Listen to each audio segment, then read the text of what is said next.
Yo creo que todos han oído de Jonás.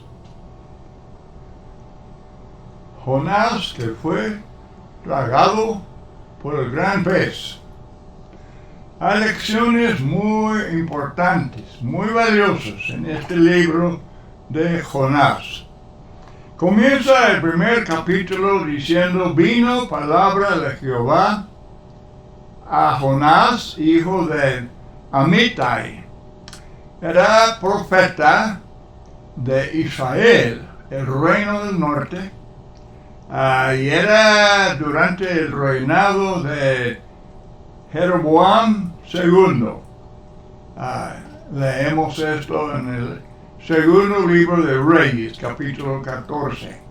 Ahora, Jonás había asegurado al rey Jeroboam que él sería victorioso sobre Siria.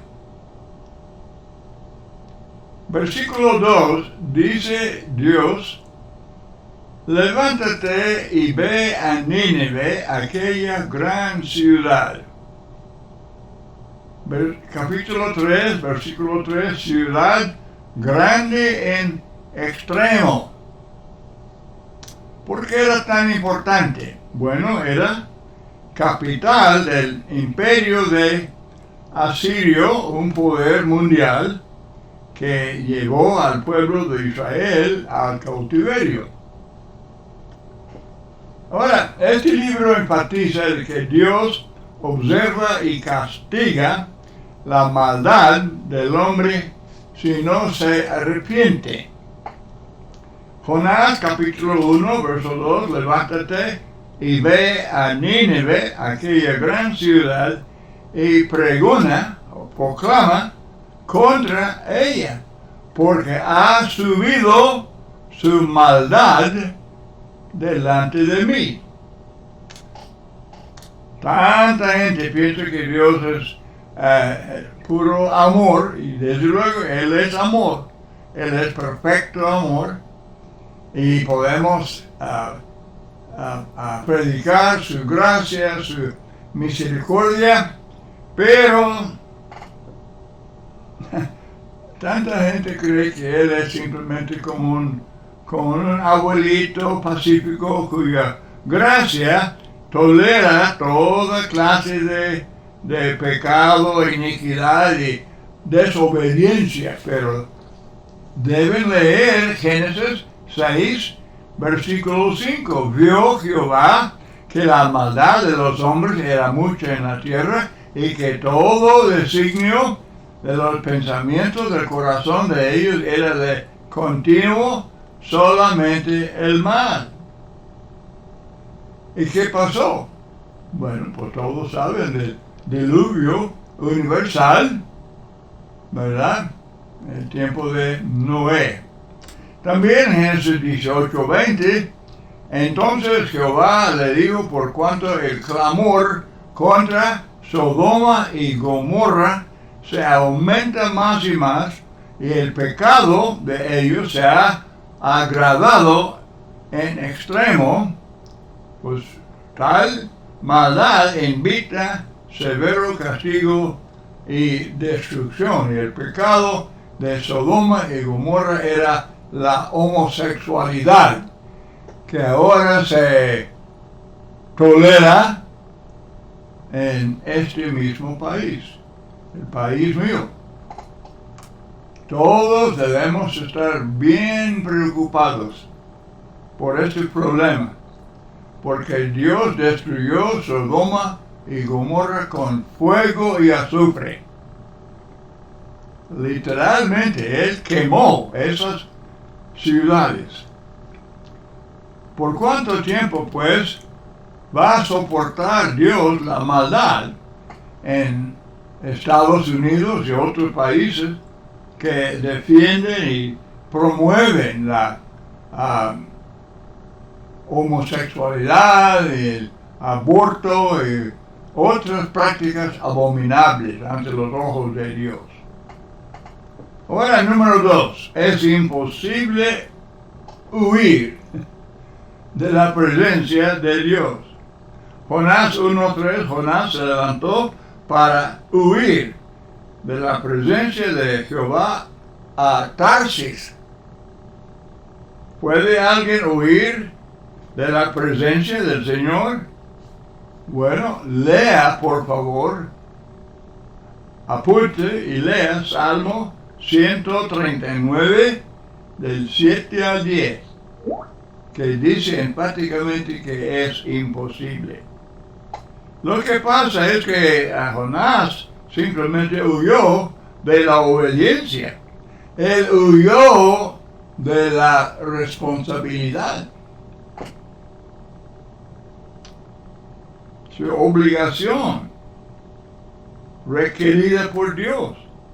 ¿Y cuántos hacen lo mismo? ¿Cuántos? Yo me incluyo, estoy hablando de predicadores y de ancianos y diáconos y maestros. ¿Cuántos, aún hablando de miembros de la iglesia, huyen de su responsabilidad? ¿Por qué huyó? Número 3. ¿Por qué huyó Jonás? Capítulo 4, verso 2. Me apresuré a huir a Tarsis porque sabía yo que tú eres Dios clemente y piadoso, tardo en enojarte y de grande misericordia y que te arrepientes del mal. Imagínense que Jonás no quería proclamar el juicio de Dios contra Nínive porque sabía que si se arrepintieran, que Dios no iba a destruirlos. ¿Qué? Entonces, ¿cuál era el deseo de Jonás? Pues obviamente lo que él quería, que Dios los destruyera. Jonás quería que Dios fuera el Dios exclusivamente del pueblo de Israel, que no fuera el Dios de los gentiles, y mayormente los gentiles que perseguían al pueblo de Israel. Cuando Jesús habló en Lucas capítulo 4 de algunos casos en que Dios favorecía a los gentiles, los que no eran judíos, entonces el pueblo se enojó y lo querían sacar fuera y matarlo. Así era la actitud de tantos judíos con respecto a los gentiles. Ahora dice el texto que pagando su pasaje, de veras él pagó su pasaje, porque él tuvo que sufrir las consecuencias de su decisión de tratar de escapar de Dios.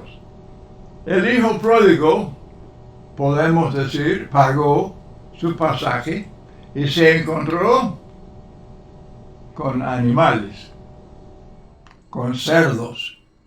Judas pagó su pasaje y fue y se ahorcó. Ahora, número 4. ¿Cómo debemos hablar de Dios? ¿Cómo debemos hablar de Dios a los incrédulos? Bueno, para comenzar, que Dios es el creador del mundo.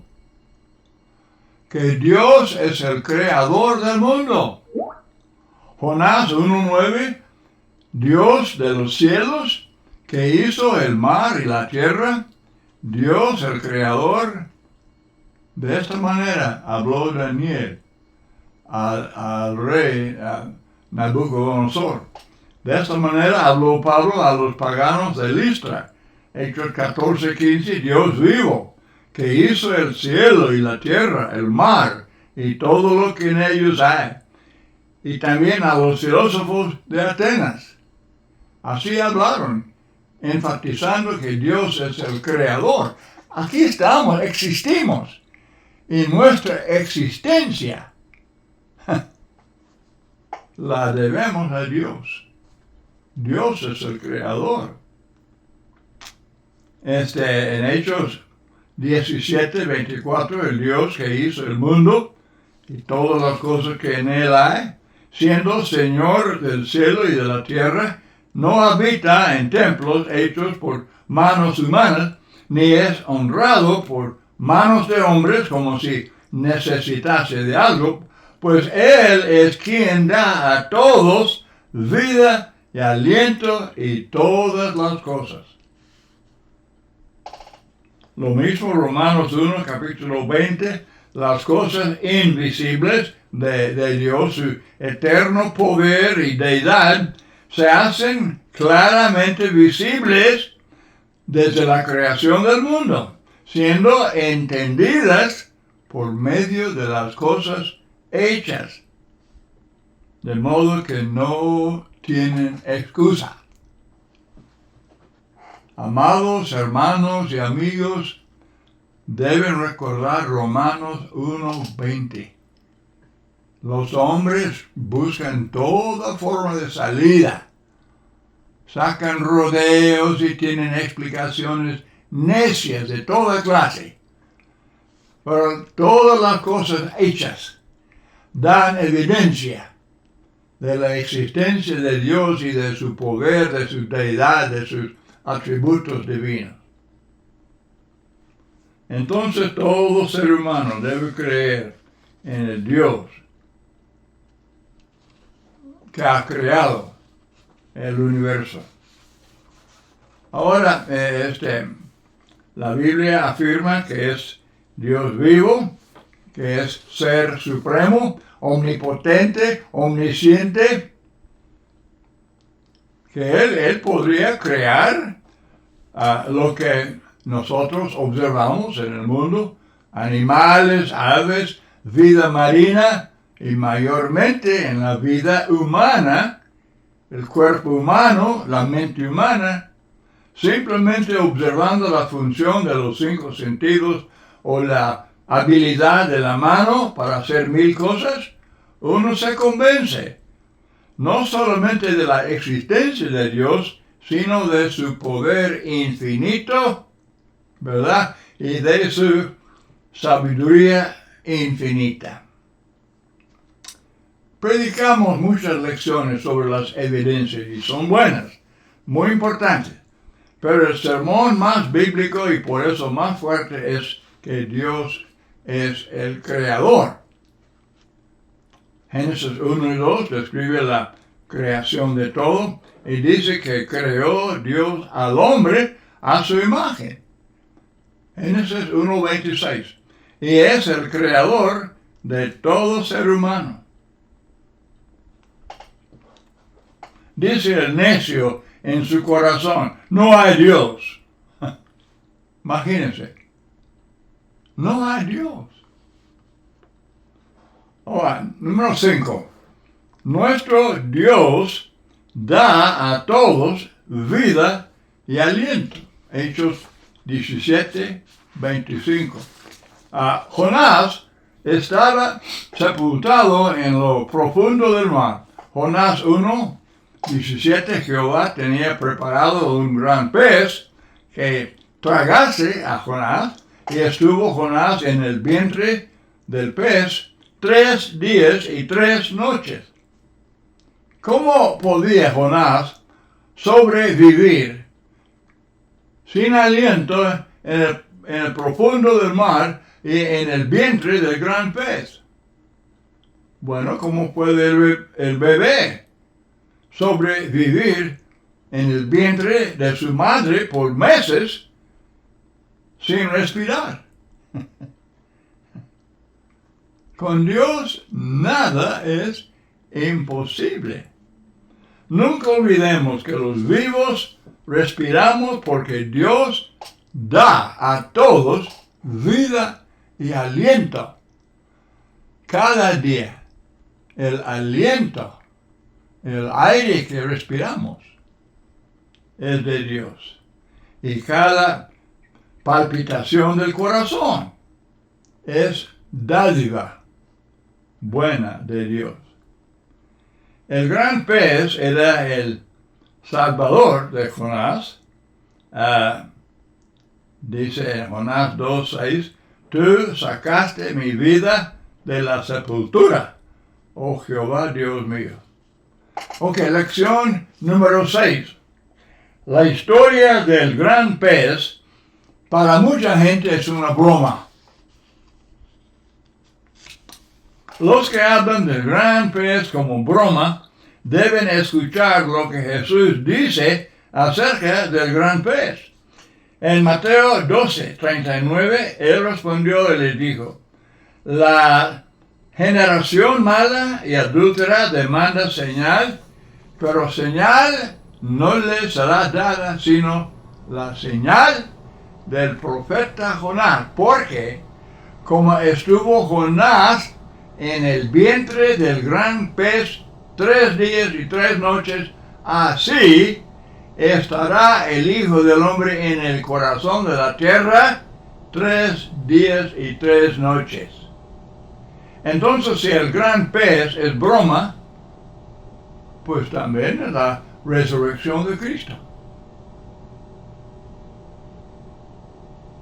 Más vale que la gente piense antes de hablar, porque hablan muchas cosas necias, insensatas, sin pensar.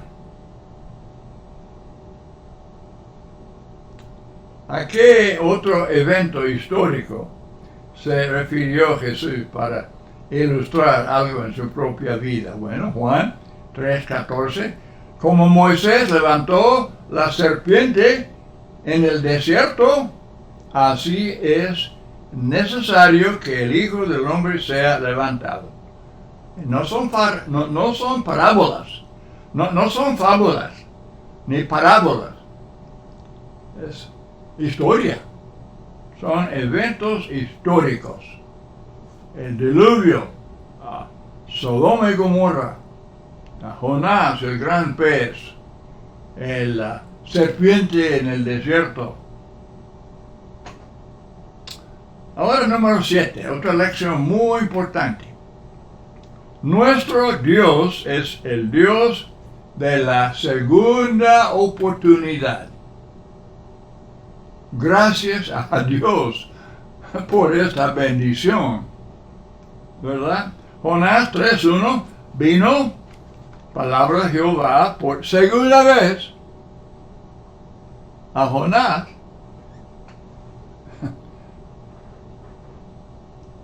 Y Jonás aprovechó su segunda oportunidad y él obedeció el mandamiento del Señor.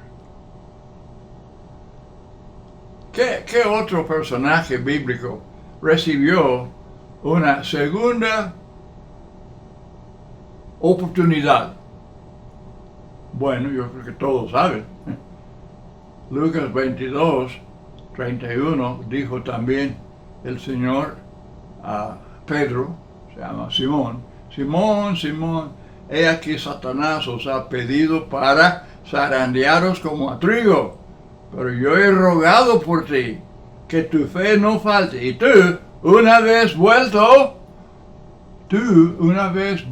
confirma a tus hermanos. Y sí, aprovechó el apóstol Pedro la segunda oportunidad. Lección 8. El arrepentimiento de Nínive. Una ciudad pagana. Pero Jonás 3, verso 5, y los hombres de Nínive creyeron a Dios. Eran paganos. Pero proclamaron ayuno, se vistieron de cilicio desde el mayor hasta el menor de ellos. ¿Cómo se explica esto? ¿Por qué creyeron a Jonás? ¿Es posible que los marineros hubieran llegado a Nínive antes de llegar Jonás? No sabemos, pero sin duda contaron su experiencia con Jonás en cada puerto donde llegara. Qué contraste entre Nínive y el pueblo de Israel, que conocían las maravillas de Dios y eran testigos de los milagros de Elías y Eliseo, pero persistían en sus prácticas de idolatría, mayormente el culto a los becerros de Dan y Betel. Pues con razón Jesús dice, los hombres de Nínive, Mateo 12:41, los hombres de Nínive se levantarán en el juicio con esta generación y la condenarán, porque ellos se arrepintieron a la predicación de Jonás, y he aquí más que Jonás en este lugar, o sea, Cristo. Lección 9. La misericordia de Dios hacia los gentiles. Sí, hermanos y amigos, Dios tenía misericordia para los gentiles. No únicamente para el pueblo de Israel. Es cierto que era su pueblo especial, pero él tenía misericordia para los gentiles. Esto nos recuerda de Hechos 11:18, los 6 hermanos que fueron con Pedro a la casa de Cornelio y observaron ese gran evento tan importante que ahora Dios, por primera vez, está ahora abriendo la puerta para los gentiles, para que ellos pudieran obedecer al Evangelio, ser salvos, ser cristianos y ser del mismo cuerpo de Cristo, ahí con los judíos, un solo cuerpo. Estos 6 hermanos, entonces, que fueron con Pedro, ellos observaron que cuando Pedro apenas comenzó a hablar, ya no han obedecido, no habían sido bautizados en agua, pero ellos, dice, hablaron en lenguas.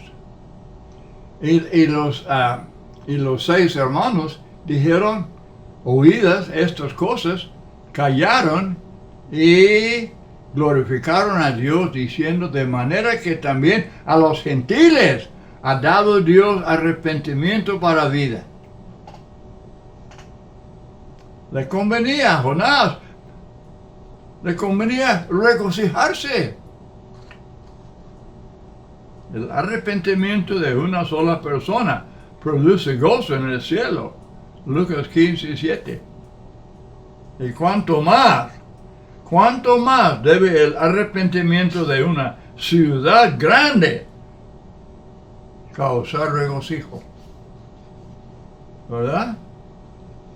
Ok, lección 10. Lección 10. Dice el texto, pero Jonás se apesadumbró en extremo y se enojó. Y oró a Jehová y dijo, ahora, oh Jehová, ¿no es esto lo que yo decía, estando aún en mi tierra? Por eso me apresuré a huir a Tarsis, porque sabía yo que tú eres Dios clemente, piadoso, tardo en enojarte y de grande misericordia, y que te arrepientes del mal. En lugar de ser feliz y contento, Jonás estaba disgustado y enojado, porque Dios perdonó a los de Nínive en lugar de destruirlos. Imagínense la actitud de este hombre. Jonás 4:3, ahora pues, oh Jehová, te ruego que me quites la vida, porque mejor me es la muerte que la vida. Él ya no quería vivir.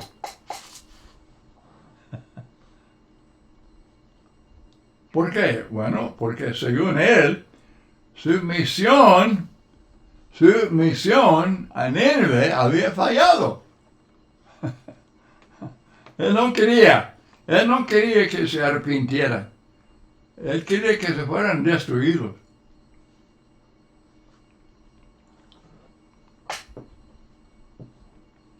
Ahora, lección 11.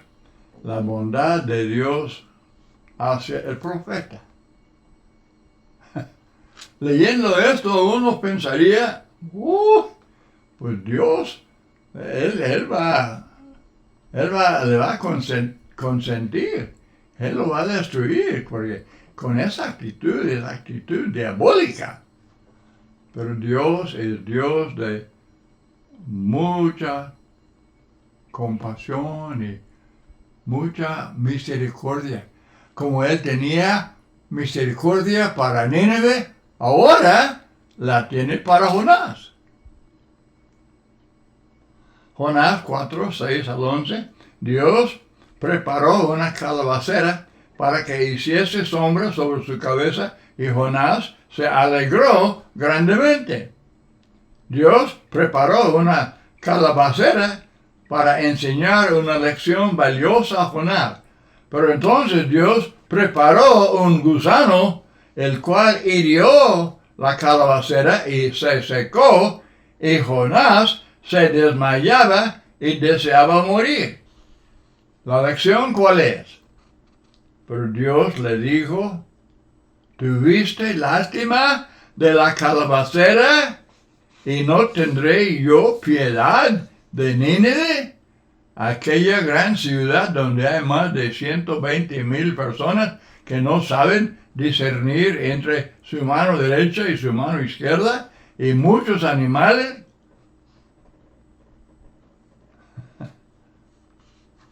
Por varios años, ahora en conclusión, por varios años, el pueblo de Israel era el pueblo especial de Dios. Llamó a Abraham, Génesis 2, llamó a Abraham. Y él dijo que iba a ser de él una gran nación.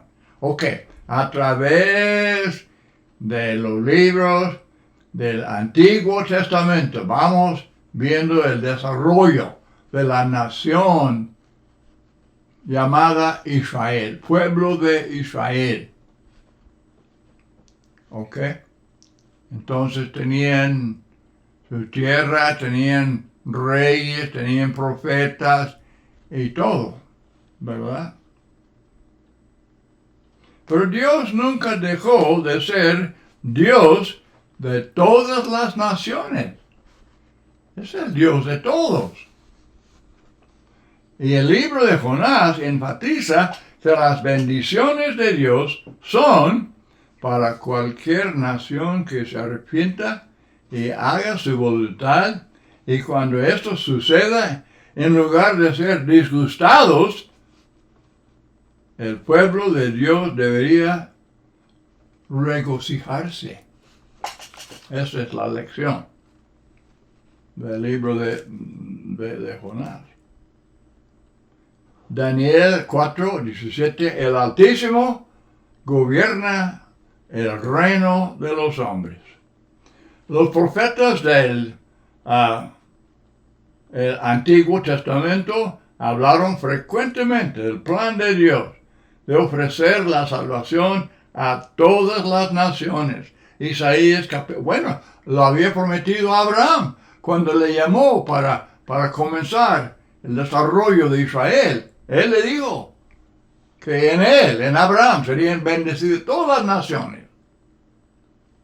Y luego Isaías 2 y 4, habla exactamente de lo que Jesús dijo en Mateo 28:19, cuando envió a los apóstoles a predicar el Evangelio a todas las naciones, bautizándolos en el nombre del Padre, del Hijo y del Espíritu Santo. Y así fue, Hechos capítulo 2, 3,000 judíos Los primeros eran judíos. Ok. Hechos 8, samaritanos, que eran medio judíos. Hechos 10, gentiles. A través del resto de hechos, judíos, gentiles, todos. Y así es ahora. Hechos 1, 8 se ve el cumplimiento de este plan con toda claridad en Hechos 10 y 11, con la conversión de Cornelio.